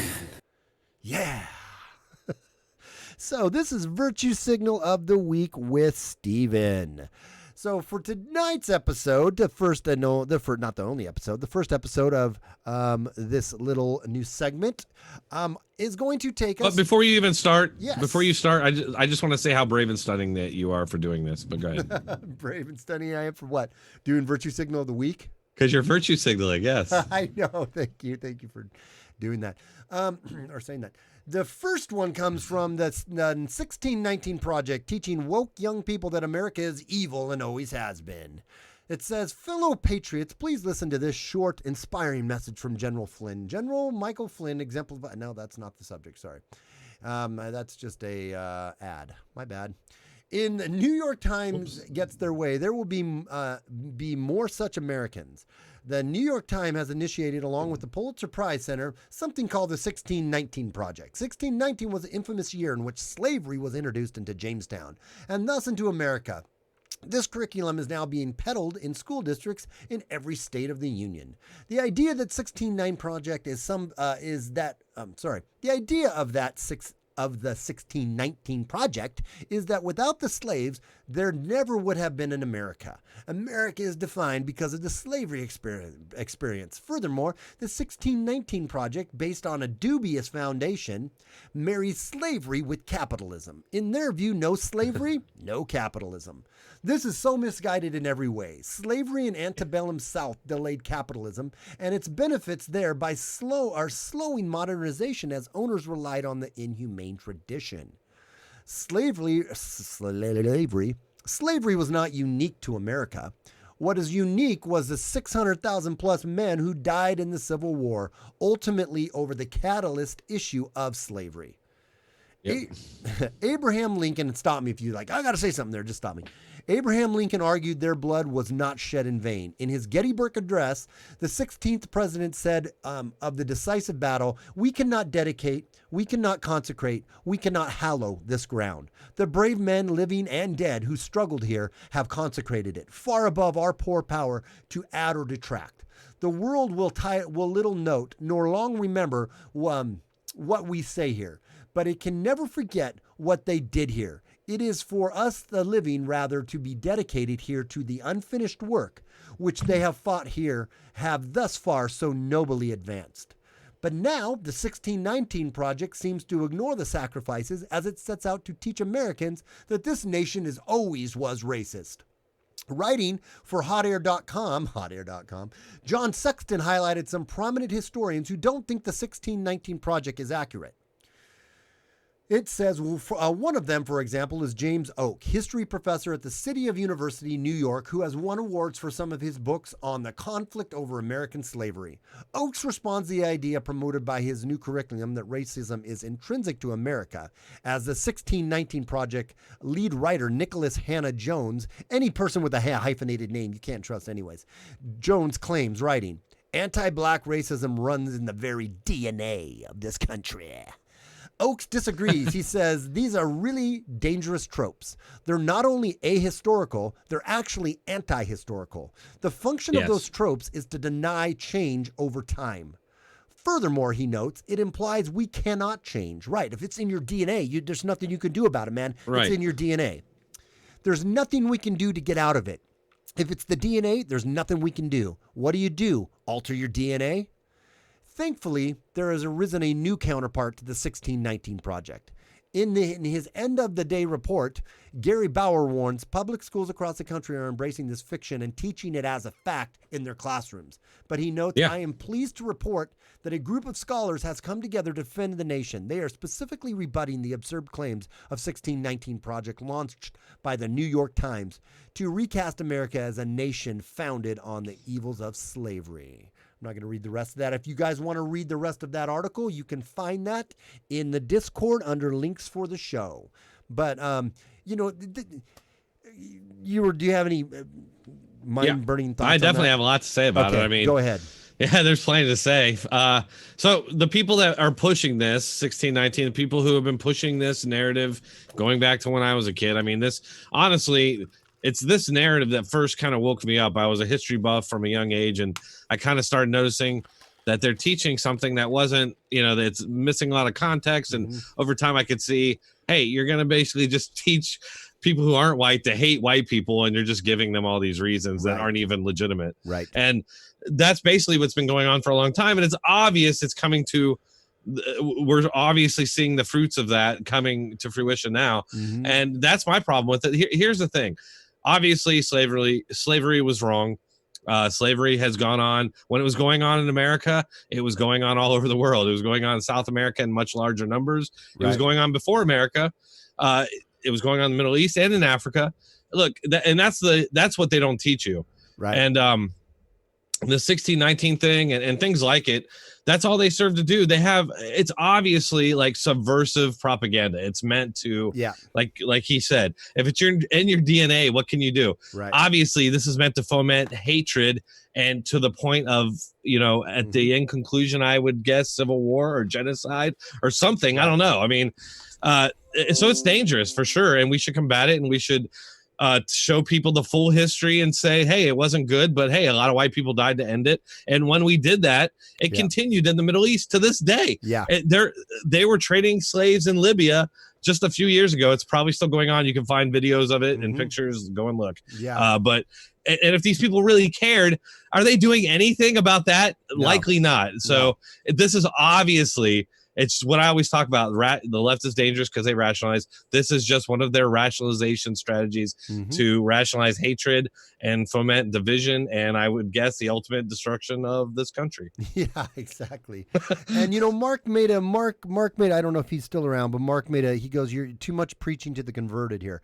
I get it, man. Yeah, we're going over some stuff that all of us are on the same page with, but we don't know who's coming in, or we also don't know who needs to be reminded of the fact that they just are they have their meeting with their family that's like, oh, America's racist, and they just need a couple of those nuggets to remind them, no, we're not. Exactly. You know what I mean? And it's also just, again, the segment is Virtue Signal of the Week. This is pointing out the virtue signaling that I have kids coming up, man. I have a 13-year-old girl that's coming up in school that is getting indoctrinated with this shit, man. So it's like, it's important I think for us to talk about it and to remind ourselves at what insanity it is. Much like this.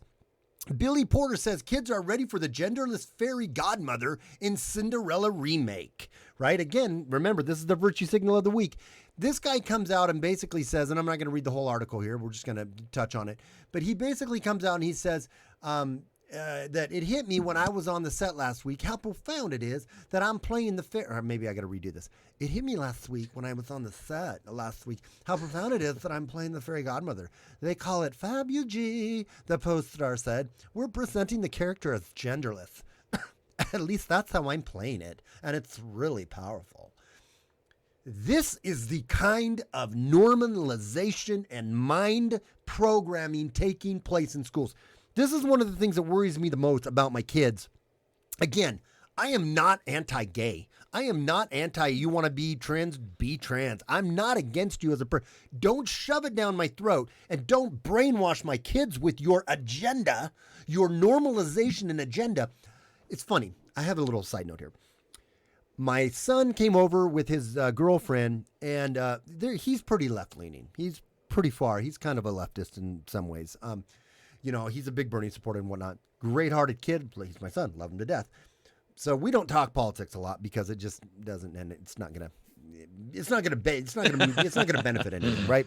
Yeah, we all understand that. Yeah. So, but his girlfriend, we were talking about something on Netflix about how everybody is drinking. You guys watch Netflix. It's a least of the things they're doing, right? They're doing all kinds of stuff. But on shows, TV shows, Netflix, everything, alcohol, right? Especially like liquors, like, whiskey and hard liquor and smoking, but mostly just liquor. Now, liquor is becoming a thing that you see all the time. And I remember thinking, man, that's kind of odd. That went away for a while where they were poo-pooing the liquor, when they were doing all, and like the smoking, you didn't see that as much. Now I see everyone always pouring drinks. And what I'm realizing is, they're normalizing that again. They're trying to get that normalized and programming people like, oh, I need to have a drink. I want to get me a drink. They could see that. This girl could see that. And she could agree with that. I wanted to say, what do you think about the LGBTQ agenda that they're doing on every single show we watch on television and how they're normalizing that? You can see on these certain things, you can see how they would accept certain subjects that, they're trying to normalize it. They're trying to normalize it. But then when you come out and you say, hey, the LGBTQ agenda, they're trying to normalize that with our kids. They're trying to normalize it with music and entertainment and in schools with the agendas that they're teaching now in the new here in Oregon. And I think in Washington, I think nationwide, the new curriculum they're rolling out where they're going to teach less about history, the A's and the B's and what actually, a certain person did, and more about who that person was, you know what I'm saying? And like the history of that person. And this person was gay, and this person was bi, and this person was non-gender. And one of the things I think about is, how do you know that? How does history record that? How do you know that? Or are you injecting what you think this person was or wasn't? And what the hell does that matter? Coronavirus. What the hell does that matter about the A's and the B's and the C's of actual science or history or math or whatever that person was teaching? That's all you're supposed to be teaching my kids. Don't try to teach them about social issues. You let me worry about that in my own home. Yeah. Let me just recommend everybody put plastic bags over their speakers or their headphones, try to help limit the spread of this horrible virus. Right. Thank you. Exactly. So anyways, he comes out. That was my second favorite pick of Virtue Signal of the Week. And my number one pick of Virtue Signal of the Week was this one. World's first transgender children's doll with penis underneath woman's clothes spotted on sale in a toy store. Oh, God, no. No. Yes. No. Can you believe I can't this look at that. shit? Oh, Can't look at that. That is so terrible. That is so freaking. Oh, God. You're going to. Oh, stop. Take it. Sorry. Woo. I'll be like this for Drone Tech. I should just do this. I should be like. No, I've been watching Dragon Ball Z with my daughter, and there's scenes where like Gohan. Yeah. Jeez. Can you believe this shit, people, that we're dealing with? It's crazy. Well, we're going to take a 60-second timeout, and then we have two more segments before we're going to call it a night on this. We've been going an hour and a half. But for Rational Wrongthink, I don't know if he's still stuck around or not. This next promo goes out to you, and if anybody has to use the bathroom, well, I guess this isn't a good time to tell you use the bathroom when I'm promoting somebody else. But if you guys don't know about Rational Wrong Think, he hasn't been on in a while because he's Australian, and they're not that smart. We got to be honest.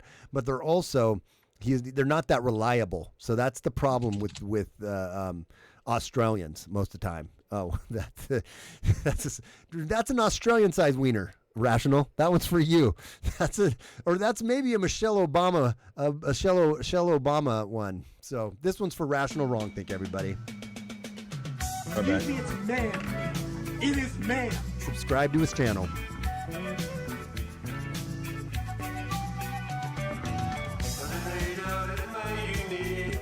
Uni is university. A lot of Australians are drunks.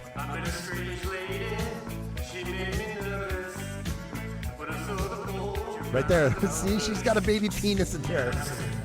Oh. That's what the estrogen does. It shrinks it. Gender means throw up. That's my favorite part. That's a penis!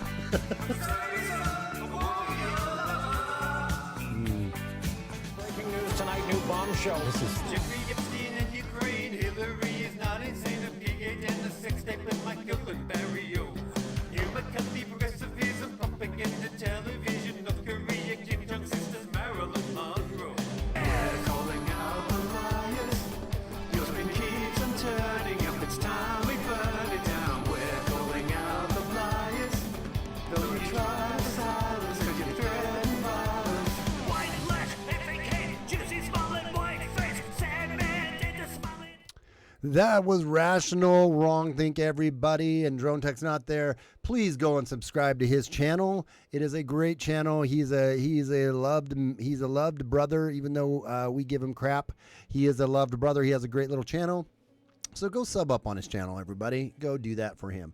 Okay, guys. So my next segment that I wanted to get at here, and I was going to wait till Drone Tech came back, but he probably had to pee a little longer than normal. Let me see here.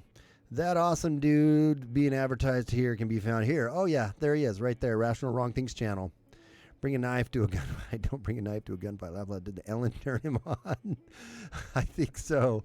You got a lot of praise and laughs there, Drone or Rational. So that's good, man. Oh, good. I got a new sub. I wonder how that happened. That's cool.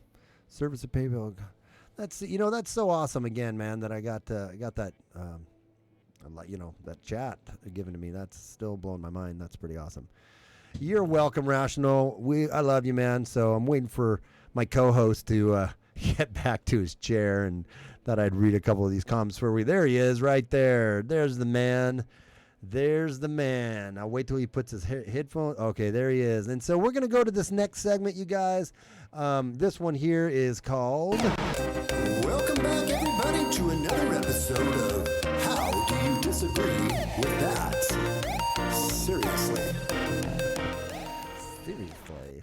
Seriously.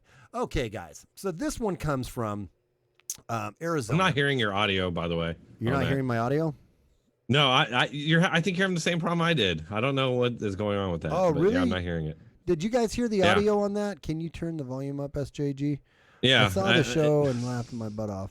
Can you guys hear that when I do that or not? Is that not coming through? No, I didn't. Yeah. You didn't hear it, though. Oh, I know why you didn't hear it, dude. I know why. Yeah, they heard it. I know why you didn't. Here, I got. Oh, okay. Because I think when we went to you didn't click the share. You didn't click. Oh no, it says share audio, so you should be able to hear it. Well, whatever. Oh well, yeah. I'm glad it worked. Don't worry about it. You heard it in the pre-show. Okay, guys. So this one here, this little segment's called "How Do You Disagree with That?" How does anybody in their right mind disagree with what I'm about to cover? If you disagree with this, you're a retard. You are a flaming retard. You have Jello for brains. It says Arizona House of Representatives passes bill banning trans athletes from youth sports. The Arizona House of Representatives passed a bill that bans the participation of trans athletes from girls' sports on Tuesday. HB 2706 was passed on a party line by Republican-controlled state house, 31-29. There were 29 people that disagreed with this. It will face. Can you believe that shit? I don't. Ideology, man, it's a hell of a drug. Oh my God! And you know what? This would be another one for the leftist ideology backfires, because this is the perfect one where you have transgender people getting into MMA fights and breaking other women's skulls open because they're men who pretend like they're a woman. The law is similar. It's like the left's. It's like the left's alliance with Islam. It makes no sense, but I know intersectionality. It says it's being brought up amidst concerns surrounding transgender girls, boys, participating in youth and girls sports, often possessing an inherent advantage due to their natural male biology. Phoenix Rep Nancy Barto cited examples of trans athletes dominating in women's sports in other states as a rationale for introducing the legislation. The law requires youth sports leagues to designate their format as co-educational or reserved for students of one sex. Those who are not of biological sex, the sports league is designated for, are barred from competition. In case of dispute, prospective athletes will have the option of submitting a genetic test verifying their biological sex. It's real simple, though, guys. All you got to look down and just open up the old pants, right, and look down and say, do I got a wee-wee or a vajayjay? That's how you design it. You got to get a physical to do sports. Why can't you just have the doctor say, yep, they got a wee-wee. Nope, they got a vajayjay. They can't. Yep, that's it. You know, I don't know. How do you disagree with that? We can't, because this is the world that we live in now, because of it all started with the media. Honestly, I think they are the blame for all of this. Oh, they are. I mean, because they are the ones that are putting people into these hardline positions where none of us can talk. And you actually have Democrats like Maxine Waters out there encouraging people to be unpleasant, to people they disagree with.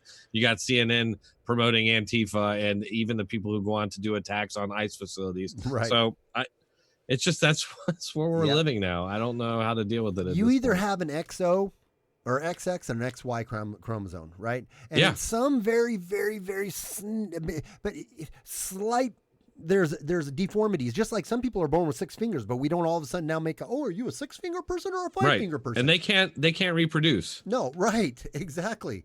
But even in those scenarios, you still have a biological leaning. It's just that there was a mutation. There was a birth defect down there. And the doctor has to kind of figure it out and go one way or another. But this whole thing of you can change your gender, change your sex, change your whatever. And then they have to try to say, well, there's a difference between sex and gender. Says who? Says who? There's a difference. The postmodernist. It's a manipulation. Yeah, it's a complete right. It's this postmodern bullshit ideology that's behind intersectionality. That's behind this whole woke culture or woke culture.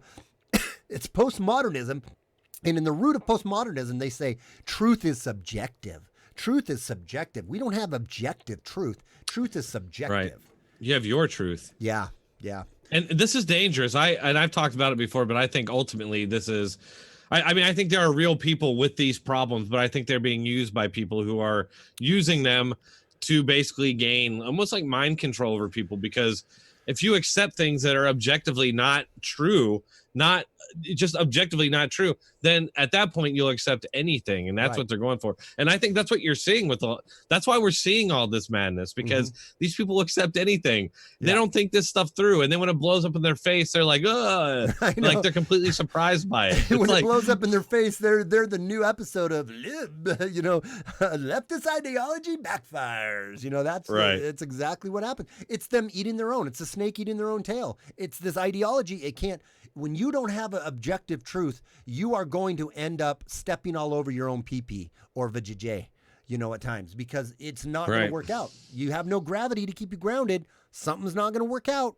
You can't keep that ideology in place for very long. So. And this is how there's something very subversive or nefarious going on with the whole LGBT thing, because look, I'm a person who is all about live and let live. Yeah, right. I'm all about that. Yeah, and exactly. I'm fine if you're gay or whatever. If you want to dress up, if you want to look like a woman and live like a woman or vice versa, I am completely cool with that. Yeah. We've crossed the boundary over that though. Yes. Now we're into, you must play along in this with me. Yes, you must play along. I'm going to now manipulate the language and the law, and now it's getting weird. And it's obvious how certain political ideologies are using this as a vehicle. Yes, exactly. To get in. Yep. Yeah, I know. And that's the exact thing that it is. It's that you have to now bow down. It's not that you can just be tolerant of it. Like, hey, I'm tolerant. Just do your own thing. You have to, they're going to shove it down your throat. You have to praise them. You have to worship them. You have to capitulate to them, or you're an intolerant bastard, bigot, homophobe. Right. If you don't bow This down, is why I and you kind of don't think stamp approval.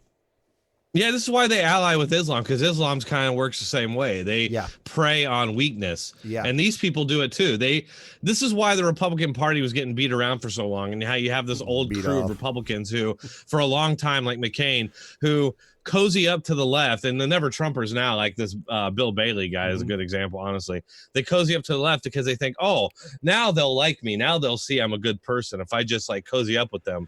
And that's what they do. And they know that we're good people, and they know that we have we understand people's plight, and we're not haters. The truth is we're not haters, right? And they're taking advantage of that. And I think that's why Trump got elected personally, because he kind of broke out of that whole I give a shit. My give a damn's busted. Right. It's like he kind of became woke on our side, or our based, I guess you say. But I think that's why he's around, is basically, it's kind of a microcosm of that, what's going on with the whole LGBT thing. But because none of us hate them. I don't. And there are people that do. Yeah. I mean, I have an uncle who he's my uncle, but now he's my aunt or whatever. He doesn't speak to me anymore because one day I basically said that, hey, you can do whatever you want to do. It's funny. He used to be this hard right guy. He used to give me shit when I was a kid for growing up and listening to rap music. He used to give me shit about it. Now he's this woke leftist. Yeah. Yeah. It's like, dude, you ain't never been right about nothing. No, it's this whole, you have to bow down at the feet and worship them. It's like the whole thing of like, you're a homophobe if you don't want to have sex with a transgender person. Oh my God. Yeah. Yeah. What is that? Yeah. That's the worst. Yeah. It's like you're taking home the whole Lola, the whole Lola song. She walks like a man and a man. You get them home, you get their pants off. You're like, whoa, this isn't what I signed up for. Hang on. It's a timeout. Back it up. I'm not doing this. And now I'm not into dicks. I'm not into dudes. No, this for like, but that's one of those blatant attacks against us. Yeah. Yeah. All right. So we're not fucking gay. Fuck you. I know. Oh, and that goes for like gay people that don't want to have sex with transgender people, because that's straight sex. That's why they're not into it. They're into the butthole. Right. They want the butthole. It's so dumb. And that's why you got these like lesbian activists now that are going up against the LGBT movement. Right. There's all this weird interfaction civil war now because it's so predictable. Yeah. Yeah. These people, they're all in it for their own game. You got these black women who are like, oh, we're for equality, but actually they're only in it for themselves. And you got these white women that follow them. And I understand it because they don't hate black people. They don't realize they're just being used, and that ultimately they'll be treated like second-class citizens. They already are. Yeah. Look at that. Yeah. Look what happened at Virginia University, UVA. Yeah. Yep. Exactly. And that's another good example of what would happen if a white person did that. What would happen if a white person kicked all the black people out of a multicultural center? I know. What the hell? Rational You're making us uncomfortable. Rational said, I don't care what they call me. I ain't rubbing wings with some chick. Right. What the fuck? Okay. They're not a chick. It's a dude. If you got a dick, you ain't a chick, man. That's my motto. If you got a dick, you ain't a chick. Right. Okay, let's go. If you don't got a dick, if you had a dick and you got it chopped off, you're still a dude, but without a dick. Okay, last segment of the night here, and then we're going to do closing thoughts. And this one, I'll let it speak for itself. Welcome back to another episode of We're going to read a quick article. King to nobody, none other than Spike Lee, the bastion of modern, average, in middle of the road, balanced viewpoint when it comes to race relations and just politics and culture in general. Spike Lee compares black Trump supporters to house slaves. Hollywood director Spike Lee took to Instagram to attack a group of black Trump supporters, essentially comparing them to house slaves. On Monday, the Black KK Klansman director remarked on a photo of several black civil and religious leaders praying with President Trump inside the White House. Lee used the photo as an opportunity to attack both the president and his guests. Massa, we love you, Massa. We gonna pray for you, Massa. Singing Sweet Low, Sweet Chariot. Lee wrote smearing the Trump supporters with racial language of Massa, being how some slaves referred to slave master. The photo Lee used on his post came from a meeting of black Trump supporters last Thursday in the White House, where they laid hands on the president and prayed with him. In every field, every generation, and every calling, African Americans have lifted up our nation to new heights. And like all citizens, you are entitled to a government that puts your needs, your interests, and your families first, Trump said during the event. But recent polls find that there's growing support for President Donald Trump in the black community, and that's just not okay. For instance, a recent survey of black voters found that the support for the president has grown by 50%, and a large number are unhappy with the Democratic Party. It appears that Lee is insulting many more Americans than he realizes. Those in attendance at the Trump meetings were L.I.B King, actor Isaiah Washington, world boxing champion Andre Berto, former NFL player and entrepreneur Jack Brewer, Pastor Daryl Scott, Lynette Hardaway, and Rochelle Richardson, aka Diamond and Silk. Black voices for Trump Advisory Board members Paris Denard, Denis Borelli, and David Harris Jr., and author and activist Candace Owens. I gotta just say on this, people like Spike Lee are so stupid, it's embarrassing to call them an American. You're pissed because some black people have actually rejected the group that has infected them, actually referring to them as house slaves, when you actually support the party that wanted to keep you the house Negroes, the house slaves. The very party that fought against slavery tooth and nail. You are defending, and still does relatively nothing to help black people except a whole bunch of empty promises. Black people living in democratic cities are living in some of the worst conditions known to man, Baltimore. Yet to you, yet to your mental midget intellect, you think that Republicans are the problem? We're the problem? Yep, Spike, makes sense. Let's get Trump out of office so the Dems can just reverse everything he's done. I don't know, maybe like the record low black unemployment. Maybe that was the first thing that the Democrats can do to get you guys sucking back off their tit. Yeah, I said you guys, you morons, you idiots that are so wrapped up in your political party identity that you can't see the fact that record low unemployment for black people is a good thing. That Trump's done a lot of good things for black people, and you still want to lay down and promulgate this freaking lie that he's a white supremacist. Take all that good stuff Trump has done away, and then it'll be great, Spike, because then you can go back to saying how the black people are so affected, man, and they're the victims, and they can't do, everyone's against them, they're holding them down. Meanwhile, they are doing better, and that's not good for your narrative. Selling hate and racism just isn't as profitable when you're trying to tell everyone that the reason they can't get a job is because of racism.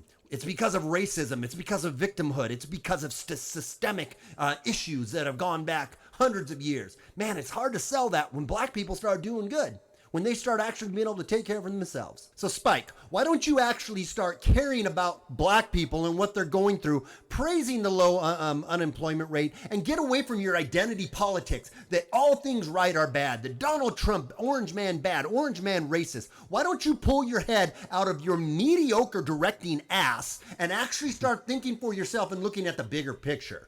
This has been another episode of Stephen Rants. Tune in for another one next time and have a great rest of your day. I like it. I like it, man. Yeah, I like that little episode there. A little dude, you're good at that, man. You're so good. You need more subs. Y'all need to go out and share this, man. Thank you, man. I appreciate it. I can get on roll sometimes live. I get a little, sometimes my brain gets clicky, but when I can think about it for a second and rant it off, I sometimes am better that way. But all right, guys. Well, we're gonna close it up. I'm gonna go to some closing thoughts here, and I'd like you to stick around. I'm gonna click off of your screen in a second, Drone, and go to my closing thoughts. But can you want to have any final words before we go to our final? Yeah, just a couple. First of all, I just want to thank again Kenneth Nicely for just helping to help all of our channels get better, and yes, just supporting us in the best possible way. So very much appreciated. And just a little inside info for you guys. I don't know if y'all heard the guy or the song that I have been using for my intros. The guy started claiming on my videos, got into a little back and forth. Needless to say, it's sorted out at this point, but I gotta find a new song. been using something temporarily. But another dark trap artist, he's actually pretty big. His name is Antimod. And here, let me switch over here real quick so you can see it. But you should go check him out. I don't know if you can still hear me or not, but yeah, we can. Go check him out. I'm gonna end up using some of his music. He gave me permission to use all of his stuff. Real nice dude. Has some real nice music. By the way, SJG offered. Yeah. SJG offered to make some music for me, which I still I've been thinking about changing it up often so people can't start claiming a bunch of videos. But anyway, if you got a guy that just does that naturally and all the time, then he wants. Yeah. I mean, so yeah, it's really good stuff too. If you like that style of music, go check it out. You'll like it. Yeah. But thanks again, SJG, for bringing me on. Always appreciated. And everybody should go share his stuff for sure. All right. He's such a talented guy. Deserves way more subs than what he's got.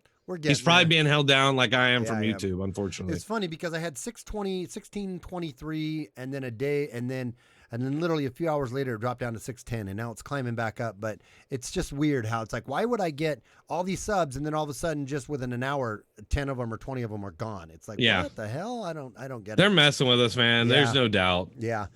But what can you do? Just keep doing what we do. But here's my closing thoughts. Don't go anywhere, Drone.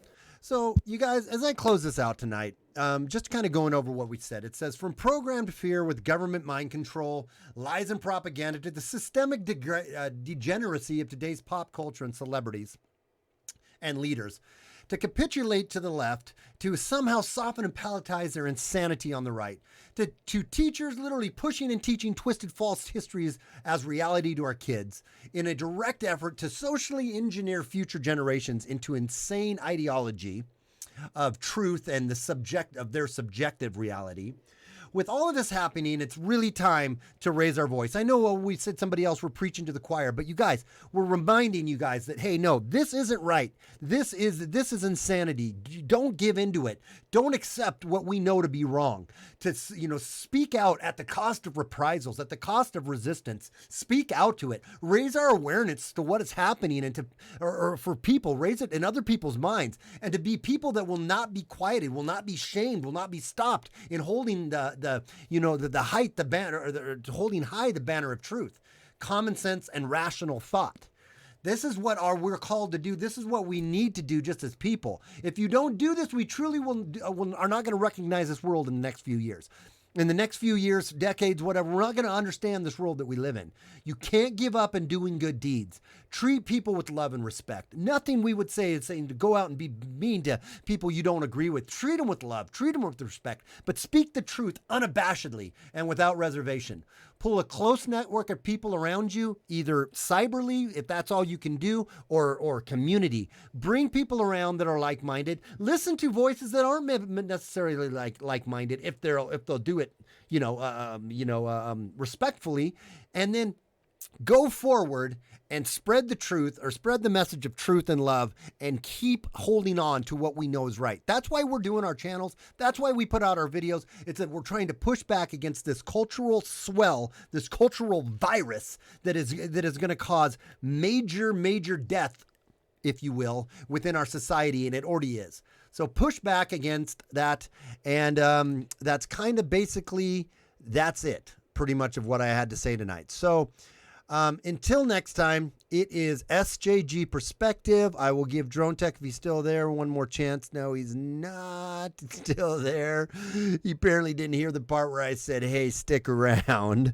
But he might have had to take off, and I think he did. So at any rate, no big worries on that one. Until next time, it's SJG Perspective, Infinity and Beyond, without fear or animus, and for rational, because he's here, without fear of animals. It's SJG Perspective. Thank you guys for the support. Thank you guys for being here. We'll see you next time, and we'll talk to you later. Have a great night. Bye.